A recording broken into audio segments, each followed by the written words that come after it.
आज आपण आणलेला आहे mango season special mango colour आणि खूप सुंदर असा आपला आंब्याचा सीझन चालू आहे, त्यामुळे मी तुमच्यासाठी मँगो कलर आणलेला आहे। बघू शकता मँगो कलरला सुंदर असा जांभळा कलरचा थोडा शेड मध्ये काट आलेला आहे आणि मीना बुट्टा आलेला आहे पूर्ण साडीवर आणि कलर कॉम्बिनेशन बघा किती सुंदर आहे। हे ऑरेंज शेड मध्ये आहे थोडा मँगो कलर।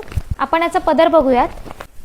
वाव, तुम्ही पदर बघू शकता किती सुंदर आहे। सुंदर कलर कॉम्बिनेशन आलेला आहे पदरावर, किती सुंदर जांभळा कलर आणि हा मँगो कलरची जी ही नारायणपेठ आहे ही किती सुंदर दिसते मैत्रिणींनो। अंगावर बघा हा कलर किती छान दिसतोय, खूप सुरेख आहे। टिपिकल नारायणपेठचा हा कलर आहे आणि आता मँगो सीझन चालू आहे, त्यामुळे हा मँगो कलर आपण तुमच्यासाठी लॉन्च केलेला आहे। प्राइस असणार आहे 4290 रुपये। साडी टोटली पूर्ण प्युअर सिल्क आहे। तर तुम्हाला सुद्धा ही साडी घ्यायची असेल तर लवकरात लवकर मला व्हॉट्सअप करा। व्हॉट्सअप नंबर मी डिस्क्रिप्शन बॉक्समध्ये दिलेला आहे आणि जर तुम्ही अहिल्यानगरमधून बिलॉंग करत असाल तर तुम्ही आपल्या शॉपला व्हिजिट करा। आपल्या शॉपचा संपूर्ण ॲड्रेस मी खाली डिस्क्रिप्शन बॉक्समध्ये दिलेला आहे आणि असेच जर तुम्हाला छान छान नारायणपेठचं कलेक्शन बघायचं असेल तर मला फॉलो करत राहा।